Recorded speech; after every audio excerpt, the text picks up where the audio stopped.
The Supercar Challenge is powered by Pirelli, Syntex Innovative Lubricants, Autosportinsurance.com, Spa05.com and Fitzner Performance Gearboxes.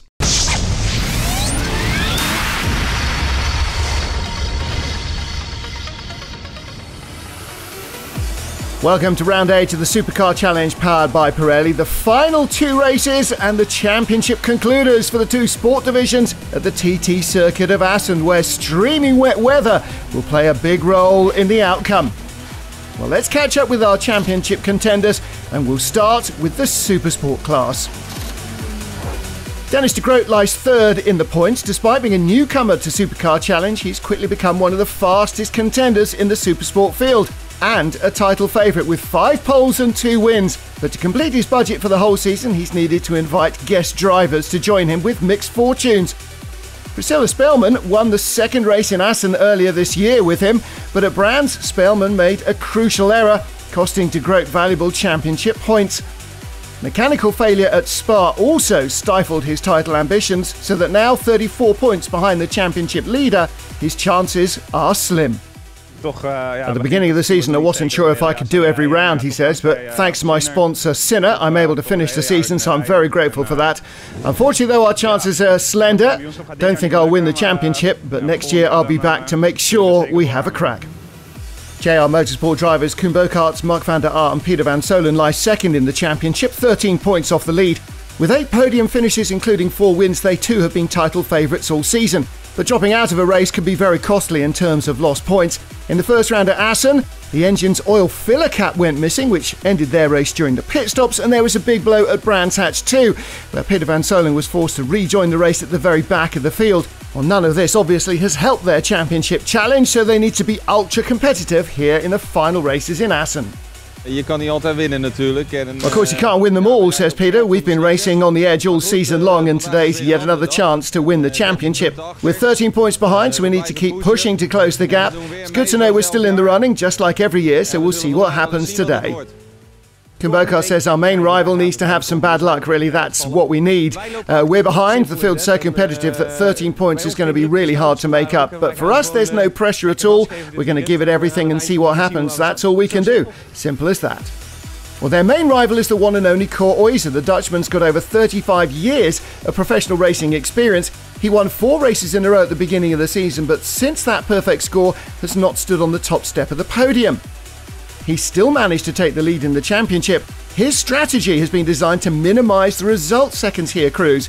If you win a race, you have to add a certain number of seconds to your pit stop for the next one. If you finish off the podium, you can remove a certain number of seconds. So, Cor, what's the score here at Assen?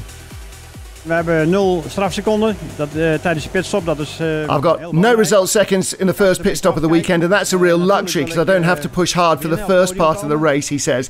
I can match my pace to the others and then aim for the podium. So it's up to my rivals to beat me. I'm not going to take too many risks. Of course I want to win, and I'll do so if I can, but my main goal is the championship this weekend. Tuurlijk, dit is prachtig dit. It's been a wonderful season, racing against young, ambitious guys. The racing's been fun and fair, he says. Competition's been very hard, and that's how I love it. Keeps me young. The first 2 points of the weekend can be earned by setting pole for both races, 1 point for each pole. Despite his championship lead, Cor Oyser has only been on pole for 3 races this season with the Lotus Evora GT4 Enduro. None of those came at Assen previously, so will he take his first points here? Well, it doesn't seem like it. Dennis de Groot's BMW M3 GTR is on top of the qualifying list for the 6th time this year. Last time out at Assen, he took both pole positions, so he's feeling confident, but his fastest times are beaten by Erik van der Munkhoff in the BMW Z4 GTR. He's the only man to dive inside the 1:46 barrier, and he takes pole for both races. And that's a big bonus. It's the first time he's been on pole all season long. Yeah, that klopt. Yeah, I'm well aware of that, he says. I don't know what the race is going to bring, though. I'm going to try as hard as I can to stay in the lead, or at least close to the leader, and hopefully finish on the podium. I'll do my best. First points for the championship contenders have been scored before the start of race 1. Erik van der Munkhoff defending the lead from Cor Oyser, with Dennis de Groot dropping back 2 places in the white BMW before the braking area for turn 1. Van der Munkhoff, first one into Harbocht. Oversteers over the curbs, Koreuser cuts to the inside, goes inside the tyre stack though, so he has to back off to avoid a penalty. Dennis de Groot in third place in his BMW. Coming up to the hairpin at Strubben, again Van der Munkhoff defends on the inside. Tight line though, that means very little exit speed onto the long run down the Veenslang. Koreuser takes the lead, only 3 corners into the race. Dennis de Groot closes the gap to Erik van der Munkhoff to take second place on lap 4. Then he attacks Koreuser at the Geert Timmer chicane, really eager to get in front of the Lotus. It's his only chance of keeping his championship hopes alive. And as Oyser gets a better run out of the chicane, he eases him onto the grass, but the veteran still goes back through into the lead. De Groot is still in second when he comes in for the pit stops to hand over to yet another co-driver, this time Michael Verhagen. Despite setting the fastest lap time, he couldn't get by Koreuser. Doesn't look entirely happy, does he? Koreuser, though, gets a drive-through from mistimed pit stop, and he also had to deal with brake issues, so he dropped back to 4th place. And that left our pole sitter, Erik van der Munkhoff, in the whip seat. He won the race by a big margin thanks to no result seconds and great pace throughout the whole race. He finishes in front of 16-year-old Huub del Nooy, with Peter van Solen and Koen Bogaerts in third, closing the gap slightly to Koreuser. They're now 11 points behind. So the final 1-hour race of the season will be on a wet Assen TT circuit. The rain might have stopped, but the track is still wet, and that means picking the right tyre will be essential. Rain tyres look to be a good call, but how quickly will it dry out? Slicks would be the best option if it dries fast, but if it's too wet, the wets are the right call. Erik van der Munkhoff takes no risks, the poleman on wets. Next to him, Michael Verhagen, Dennis de Groot's BMW. Verhagen starting this race, he'll be on wets as well. Koreuser defending an 11-point championship lead. Third place on row 2, he too starts on rain tyres with a no-risk strategy. Big gamble though for Peter van Solen and Koen Bogaerts. They will start on slicks and hope the track dries fast. This will only work if a dry line appears before the pit stop window opens after 25 minutes. So they have all placed their bets. Let's see who wins the final roll of the dice of the season. Erik van der Munkhoff on pole, white, black and red, with Michael Verhagen in the white BMW alongside. Then the 2 Lotuses. The black one is Koreuser, the orange, green and white one, that's Huub del Nooy, the 16-year-old. Werner van Herk and Peter van Solen. Row 3 of the grid, Van Herk in the blue Mazda alongside us. Getting ready to start on this very slippery track, where horsepower will not necessarily be your friend. So the gamble with Peter van Solen in the pink highlighted BMW on slicks. He's already losing, dropping back as Verhagen tries to go around the outside, drifts out wide, and Koreuser goes through safely into second place. The rear drive BMWs both skating around, the rear drive Lotuses as well, but they're a little lighter, little less weight. So it's Van der Munkhoff who leads, Oyser in second, Verhagen looking up the inside. Very wide indeed, Werner van Herk in the Mazda on slicks. So he's lost that gamble early on as well. Vital now that the slickshod cars keep it on the island. Erik van der Munkhoff tight out of Strubben, didn't learn from race 1 where Koreuser went right by him onto the Veenslang, and again it's the same. Oyser takes the lead, and behind there's the battle for third place. Michael Verhagen in the white BMW. On board with him, through goes Huub del Nooy, and as he drifts out very wide, through too goes Tristan Boersma, and so that means he's down to 5th spot. Well, the leader is already gone, Koreuser, and Erik van der Munkhoff looking back now at Huub del Nooy. This the battle for second place into the Geert Timmer chicane. Again, the Lotus more agile, little less power, but he comes straight by around the outside, and that is traction working there. So Lotus 1-2. Koreuser ahead of Huub del Nooy. On board with Erik van der Munkhoff. Defensive line into the first corner, and that's because he's got pressure from behind. The BMW Tristan Boersma, BMW M3. We're right behind with Michael Verhagen.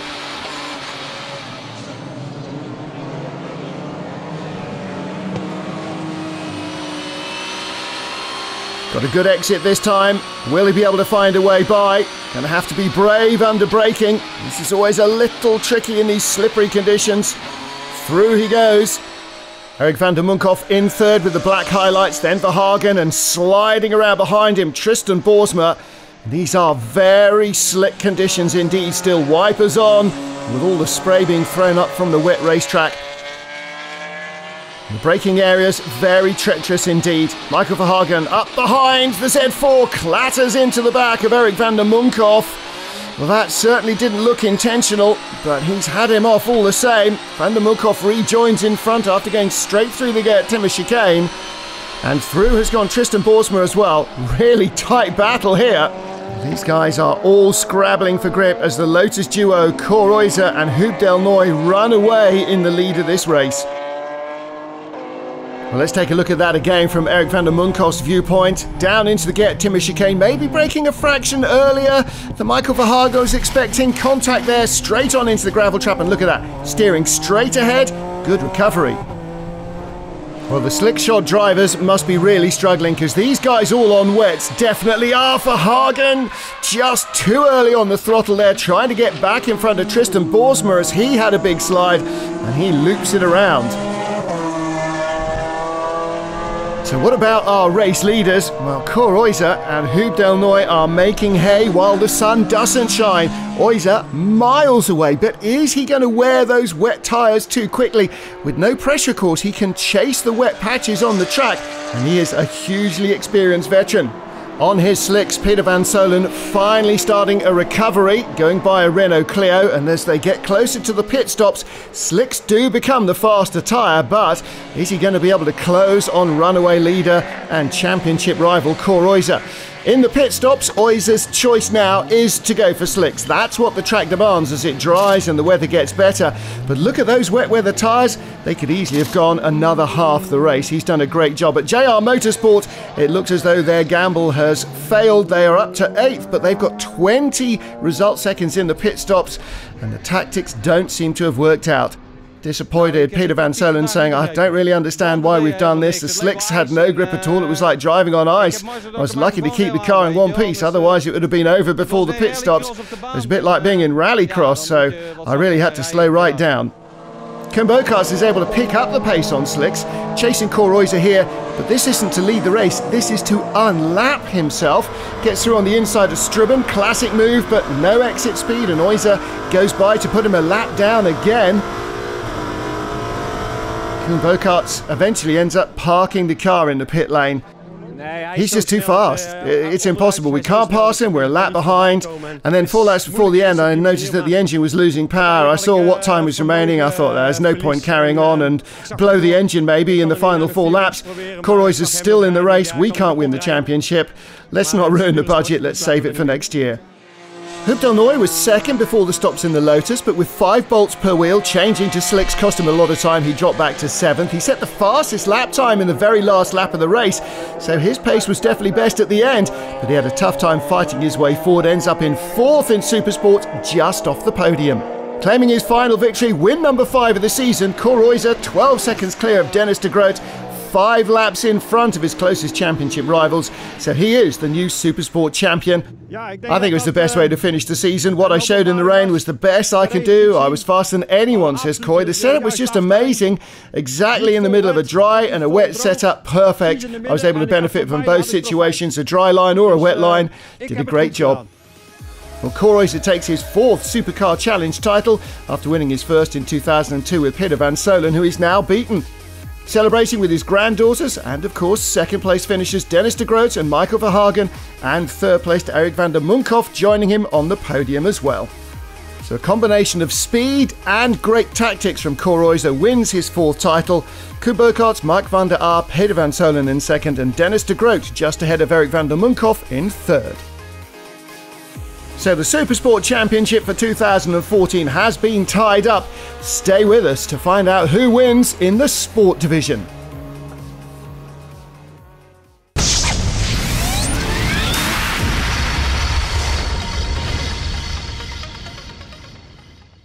The Supercar Challenge is powered by Pirelli, Syntex Innovative Lubricants, Autosportinsurance.com, Spa05.com and Fitzner Performance Gearboxes.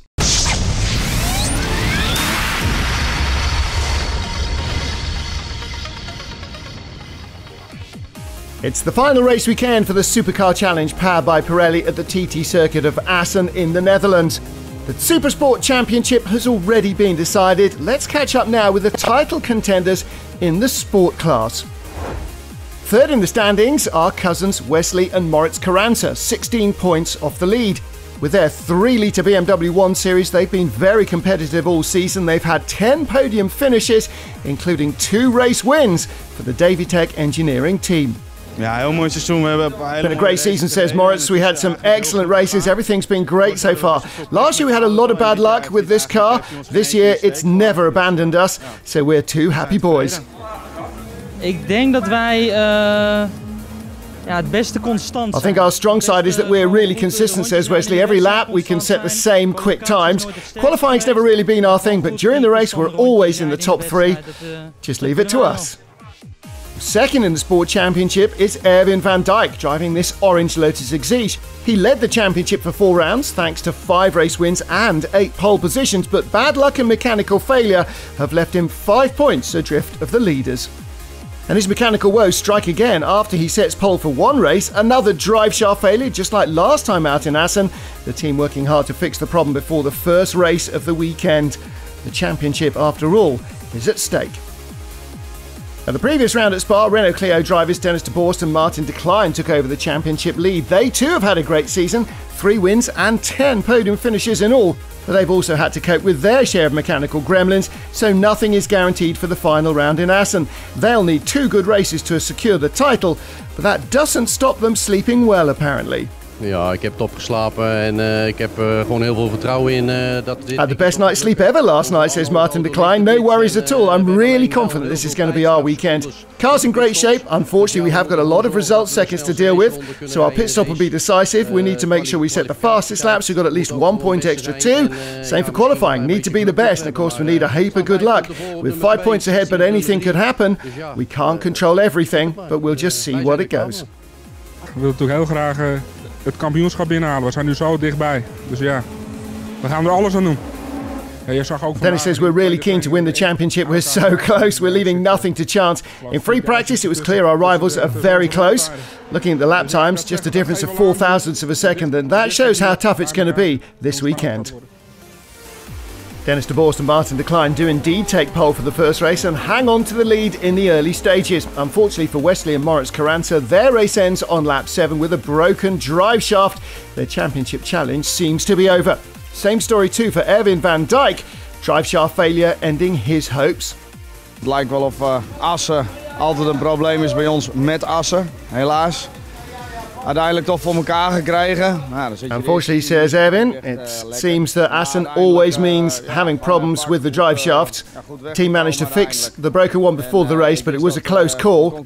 In the first few laps, you're not really confident whether it'll hold, but I managed to stay with the leaders, stay close, kept up a good pace. And I knew my biggest rivals had more result seconds during the pit stops. That should have been enough to win the race, and it probably would have been because I was leading after the pit stops, but it wasn't to be. Unfortunately, the drive shaft broke again, which is very, very disappointing, but it's a mechanical sport and unfortunately these things can happen.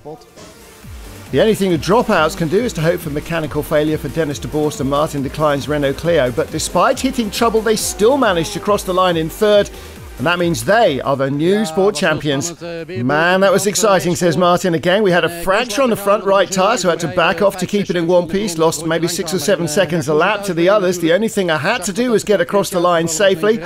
I saw our rivals had dropped out, so that was good. We managed to set the fastest time before the pit stops, but it was very hard near the end. Lots of vibrations, but it stayed in one piece, so we're the champions.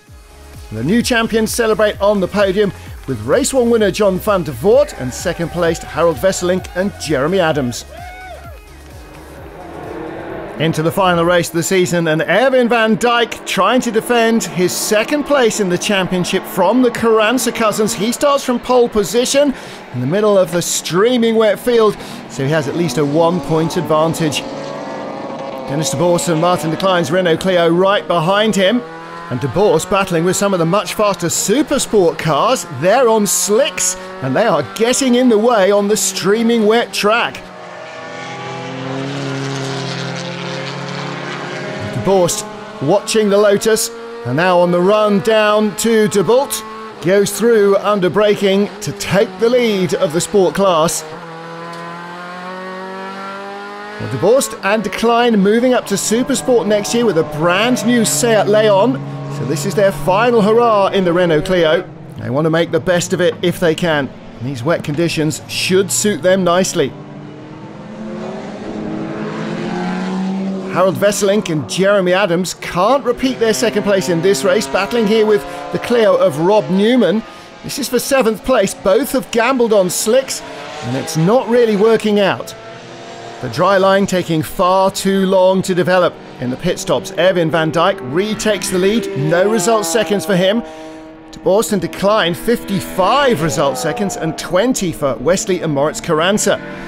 Wesley Carranza closes the gap to Erwin van Dijk, makes the most of the drying conditions to pass for the lead on lap 17. Van Dijk's troubles aren't over. Martin Decline also closes the gap. Renault Clio driver hot on the heels of the Lotus, and he'll take 2nd place on lap 21 with a hairpin at Strubben. But more dramas in store in this final race of the season. The Renault Clio has an engine failure on the final lap. Well, they are still so far ahead of the cars that started on slicks that he manages to end up classified in 3rd place despite finishing the race on the end of a tow rope. Wesley and Moritz Carranza win their 3rd race of the season in the BMW, 48 seconds clear of Erwin van Dijk, who finishes his season on the podium. And the race result is the exact reverse of the championship. The Carranzas ahead of Van Dijk, and champions De Borst and Decline posting a 3rd place finish. Everything went according to plan, says Moritz Carranza. We had a few doubts about whether we should go on slicks or on full wets. Luckily, we decided to start on wets. It was clear right from the start that was the right decision. We're miles ahead of the others. Just before the pit stop window opened, the track conditions were good enough for slicks, so that was great. Perfect race for us to end the season. And the championship ends up with them in 3rd place, just 10 points behind Erwin van Dijk. But the champions, Dennis De Borst and Martin Decline, so congratulations to them. Well, the Supersport and Sport class will return in 2015. Join us next time out as we bring you the final round highlights from the sports prototypes in the Supercar Challenge powered by Pirelli, the Super Lights divisions. Goodbye until then.